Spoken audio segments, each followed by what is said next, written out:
But anyway, so we've got a new government. Energy Minister Chris Bowen has obviously missed the memo about what's been going on with energy. He's announced a more ambitious approach to climate action in his meeting with Special Envoy, that clown in the States, John Kerry, who's the Special Envoy for climate change. So Bowen has told him, oh yeah, we're going to press on with climate change.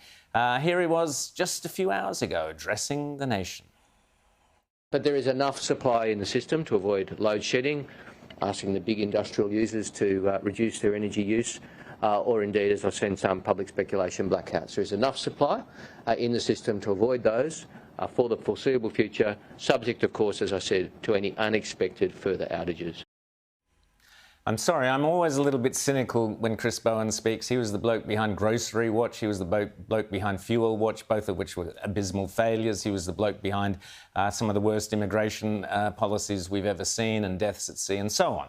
So forgive me if I'm a little cynical, Amanda. We've got forced blackouts, which Australians may be facing.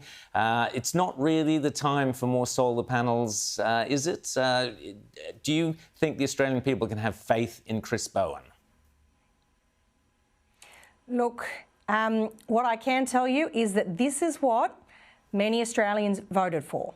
And we may find in the time ahead there is some very uncomfortable, soul-searching moments for Australians who very stridently demanded action on climate change now, when what they were really doing was putting in place a chain of events that means higher energy prices for those in our community who can least afford it.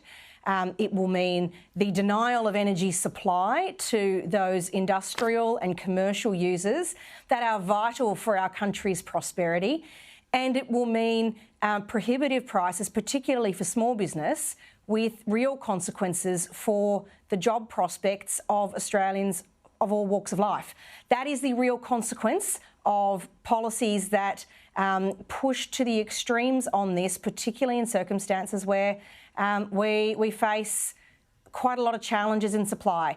I hope Australians don't have to face those hard soul-searching moments, but I do believe they are ahead. Well, another thing that seems to be lying ahead is a return to asylum seekers pouring in. They must see Chris Bowen up there on the news and laugh themselves silly, thinking the good old days are back. The new Labor government is already scrambling as a third asylum seeker boat has arrived, the third since the election day. The Albanese government has confirmed their commitment to Operation Sovereign Borders in principle, but they leave some of the bits out.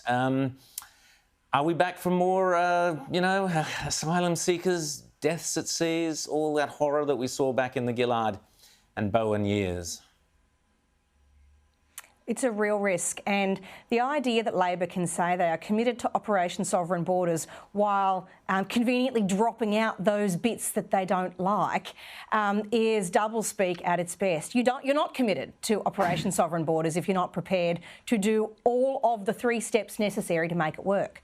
The people smugglers know that. They have already got people lining up to get on boats. They're already arriving on our shores. But Australians with big hearts who get tempted by the emotional rhetoric that is often used by activists on this issue need to keep in mind there is nothing big-hearted about allowing people with deep pockets to use the services of people smugglers to illegally get to Australia. All that does is leave the most vulnerable, women and children and men, in the most dangerous parts of the world, waiting for much longer periods than they should to take their place in Australia's very generous humanitarian program. In the meantime, those who do take the risk die at sea. This is not a compassionate strategy, and anyone who cares about fairness for people in some of the most dangerous parts of the world cannot support policies like this. Amanda Stoker, it's always great to talk to you. I've just had a brainstorm. You and Pauline share the seat, a bit of job sharing. There you go. Because I tell you what, whether it's you or Pauline, whichever one misses out, the nation will be poorer for not having you both in there in the Senate.